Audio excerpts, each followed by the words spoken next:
All right, yes guys, welcome to today's presentation where we're going to be talking all about supplements. And not just any supplements, but supplements that work. Now, before I do dive into today's topic, I get this question asked quite a lot by a lot of you guys and also just people on my social media asking me like, hey Conan, like what's the best supplement I can take to burn fat? Or what's the best supplement to gain more muscle? Or what's the best supplement to increase my testosterone?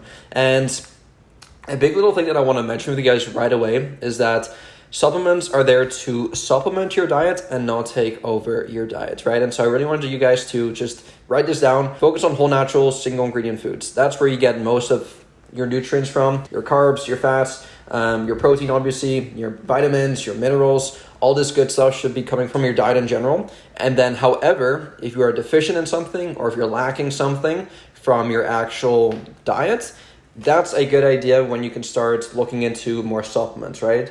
But I just don't want you guys to think that, oh, like, there's this one supplement that I need because I cannot get it from my diet. Most of them, 99% of the time, you can simply just get from you optimizing your diet. So that's the first thing that I want to bring to your guys' attention is that supplements are not that special. And really quickly as well, I'm saying this as a sponsored athlete for a supplement company, and I'll be the first to admit that you do not need them. They're great, for sure. Again, if you're deficient on something or if you're lacking something, whether it's protein from your actual diet or vitamins from your actual diet, greens, whatever it may be, then it's like, okay, cool, now I can supplement in this. Protein, as you guys know, is super important for not only building muscle, but also recovering from your workout. So it helps with muscle growth, bone health, and your hormones as well. And so obviously protein you can get from whole natural sources from your diet, including chicken, fish, eggs, beef, all these types of stuff, right? So you can get protein from those things. Vegan sources are out there as well. Such as tofu, tempeh as well. So those are also great sources of protein. So there you go. There's a list of already a couple that you can get from your actual diets. However, with that said though, protein powders are very convenient, especially like when you're on the go or like right after your workouts when you want to drink like a quick little protein shake and you don't have enough time to maybe go back home or you don't have something like a Tupperware on you right after your workouts. That's totally fine. So where do protein powders come in handy? So they basically come in handy when you tried your absolute best to get protein from your actual diet, but you just have a really hard time getting it from your actual food. So let's say, for example, you need 200 grams of protein every single day, and from whole natural foods, you only manage to get 150 grams. Anything above that from whole foods is just too difficult. Maybe it's too expensive as well, because obviously buying all this stuff like the fish, the chicken, the eggs can add up as well, right? And so that's a great time when supplementing in a protein powder could come in handy, right? Because actually per serving as well, guys, usually it is actually one of the cheapest protein sources out there. And now there's obviously different kinds of protein powders. There's vegan protein powder, which is usually made with like a pumpkin seed protein or like a soy protein as well. And then there's like the classic whey protein, which is made from obviously dairy, from milk. There's a bunch of different ones as well. Casein, which is a bit slower digesting, but the most popular one is the whey protein. If you guys are lactose intolerant or it doesn't digest well with you, obviously consider the vegan one or a hydrolyzed whey protein. And basically when you see the name hydrolyzed under the whey protein tab, it basically means that it got rid of all of the lactose from it. Not all of it, for sure, there's still going to be some of it, but it did get rid of most of it. Even like a whey isolate as well has most of its lactose kind of like removed from it. So that's definitely something you can consider as well. But if you notice that you get gassy or bloated from it, then that's probably the issue. You're probably lactose intolerant or just specific to that product, you just cannot digest it well, right? So just something to keep an eye out when you do consider taking a protein powder. So really quick story here, guys. So I've been taking protein powder since like, I would say 2017-ish. And then I stopped taking it for a bit because I noticed that my skin started breaking out and I got really gassy and really bloated. And it was definitely because I was really sensitive to dairy at the time. I literally took a year off all dairy products. I did not drink any milk, any cheese. And then I suddenly got back on the protein powder and that's when I kind of got gassy again. So kind of stopped it for a while. And then since then I've been taking it pretty consistently. But as of now, guys, just to be completely transparent with you, I have not been taking any protein powder from the past weeks. And that's just more of a experiment I've been doing with myself lately, just to see how I react and respond to it, see if my skin gets a bit clearer, how my digestion is. And I've actually not noticed a huge difference, but I just feel a bit better as well. So I personally don't take it right now, but I would highly recommend it to anyone that does have a hard time hitting their daily protein goal from whole natural foods. Second thing here, guys, is caffeine. And now this is a natural stimulant. You can get it in coffee, tea, and a bit in soft drinks as well. Although I would not recommend getting your source of caffeine from soft drinks. Obviously, in energy drinks as well, like Monsters, Red Bulls, whatever other energy drink there is out there. So those are where you can kind of get them from. Plus, obviously, pre-workout products have them as well. Caffeine is the main ingredient in that, plus in fat burners too, which a lot of people don't know. Caffeine is the main ingredient in most fat burners. And really quickly, what does caffeine do? Like I said, it's a stimulant and it's there to increase your energy. So I don't know if you guys have ever taken caffeine before. I'm sure most of you guys have. If you're super sensitive to it, you'll notice right away after the first couple sips that you'll start to feel a lot more alert. You'll feel energized and you'll just, at least for me, like I feel amazing. I feel super focused. I feel super productive when taking it. And so I use it to my advantage. Although with that said though, guys, you have to be really careful with this because like it is a drug, right? It isn't like, I guess it is natural because you can get it at like stores and stuff.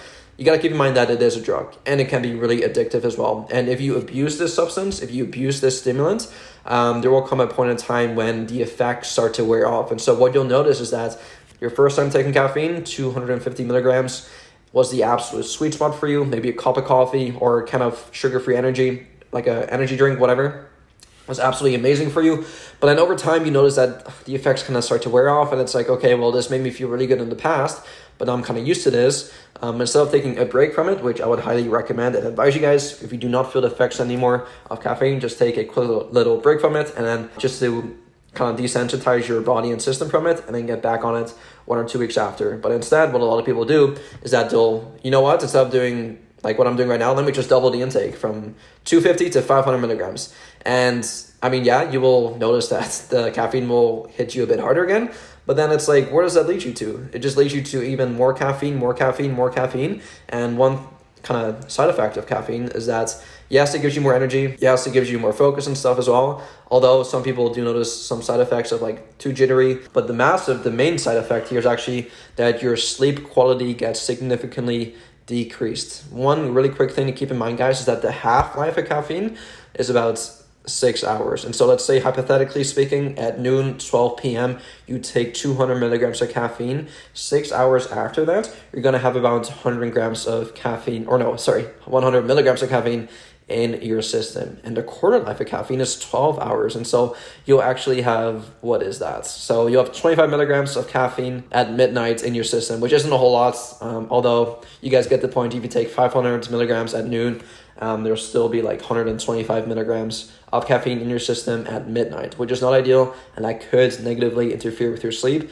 And as you guys know by now, I say this all the time, sleep is absolutely crucial. It is one of the most important things you can do to help you build more muscle, recover from your workouts, feel more energized, lose the body fat, and gain the muscle that you want. So that's one of the side effects of caffeine. So definitely do not abuse it. Stay within range. The FDA kind of recommends 400 milligrams or less per day for most American adults.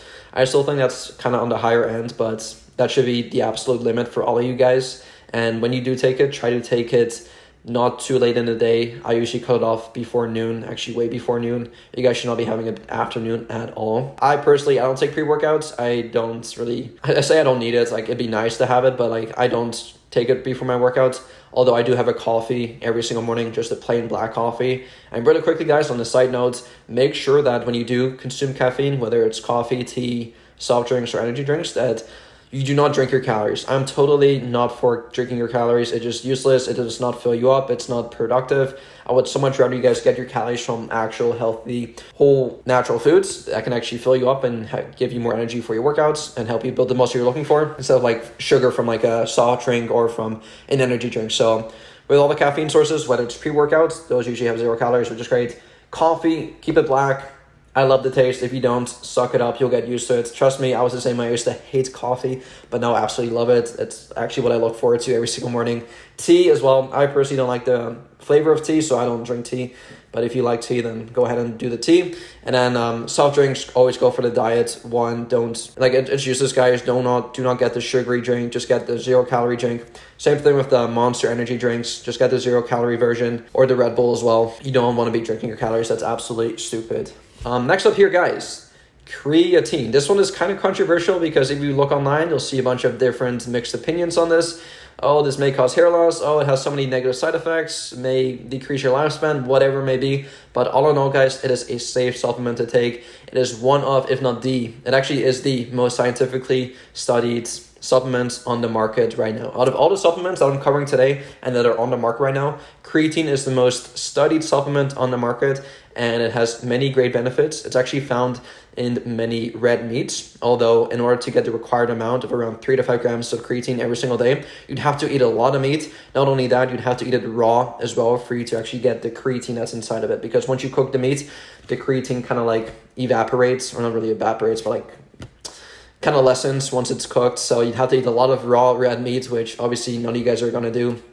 So supplementing in creatine is great. So like I said, it enhances your physical performance. I don't want to get too sciencey with you guys, but basically creatine increases your ATP. And now ATP, guys, stands for your adenosine triphosphate, which is basically your body's currency for using energy. So whenever, specifically short bursts of energy. So whenever you go on like a sprint, a max lift like the squat, bench, or deadlift, when you exert a lot of force in a short amount of time, that's when you use ATP, and creatine can help increase that. So what you'll notice right away, guys, once taking creatine, if you've never taken it before, is that you'll notice a pretty significant, actually not a huge, I mean, it depends on the person. Some people are super sensitive to it, whereas others aren't really. But on average, you'll see a good kind of like increase in strength and power right away. And because creatine is stored intramuscularly, you may notice that you hold on to a bit more water weights initially to begin with. However, that will start to die down as you take it consistently. People say that you have to do a loading phase of taking 20 grams of creatine for the first like 7 to 14 days of taking it. That is total BS, and that's just a waste of money. If you know that you're going to be taking creatine for the rest of your life, which is, I mean, there's no need to cycle off it basically. So just expect to take it for the rest of your life. There's no need, and if you just think about it logically, there's no need to load your muscle cells with 20 grams of creatine every single day first and just waste some of your money right off the bat. When you know that realistically, I'm going to be taking this for the rest of my life. So why do I need this arbitrary loading phase? Like, it makes zero sense. Your muscles are going to get the creatine one way or another, whether or not you're going to load up on it with 20 grams a day in the first couple of weeks, or if you don't. Like, you're going to get it either way, so you might as well save a bit of money and just like take the recommended 3 to 5 grams every single day, which honestly is just a scoop, which you guys can see in the picture here. So some research may say that it may cause hair balding. Here's the thing, guys. If you are genetically prone to hair loss, then yes, creatine may speed up that process. Whereas if you have healthy functioning hair and you're not prone to hair loss, then you're not really going to see the hair loss at all.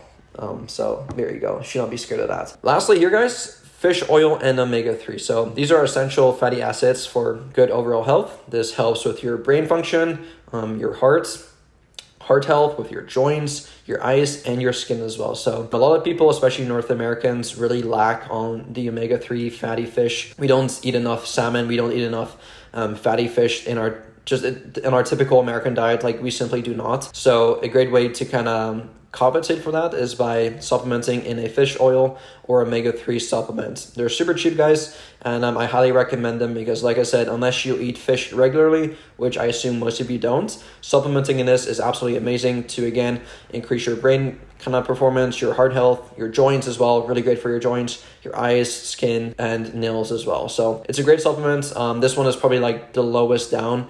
And keep in mind, guys, these are in no particular order. Like the protein powder, the creatine, the caffeine, I didn't just rank them 1, 2, 3, and 4. Like, these are in no particular order. These are the ones that I personally take and I've done the most amount of research on. And just to give you guys my perspective on them. But to conclude everything here is I want you guys to emphasize whole foods over supplements. I cannot beat this enough to you guys. Write this down on a piece of paper. Write this down in your notes. You do not need any supplement for you to achieve X results, in order for you to see your six-pack, in order for you to get bigger muscles. It is not needed at all. Like I said, guys, supplements are there to supplement your diet and not take over your diet. So keep that in mind, guys. Focus 100% on getting everything that you need from just basic foods. And then from there, if you notice that you're deficient in something or you're lacking in something, whether it's protein, you're lacking on that protein, or you don't eat enough greens, you don't eat enough vegetables or fruits or whatever it may be, then yes, supplementing in either a protein powder will be great, or a multivitamin or a greens powder, whatever it may be. And if you want to see some added I guess, benefits to your life and to your fitness goals, consider taking some creatine, which can help increase your power and strength. And then again, the caffeine can help you just gain a bit more energy, feel a bit more productive. So those are my thoughts on supplements. Like I said, you do not need them at all, but they are great if you are deficient in something. That's pretty much all that I have for you guys for this specific live call. If you guys do have any questions for me, please let me know either on Trainerize or in the chats down below. But with that said, hope you all have a great rest of your day, and I'll speak to y'all soon.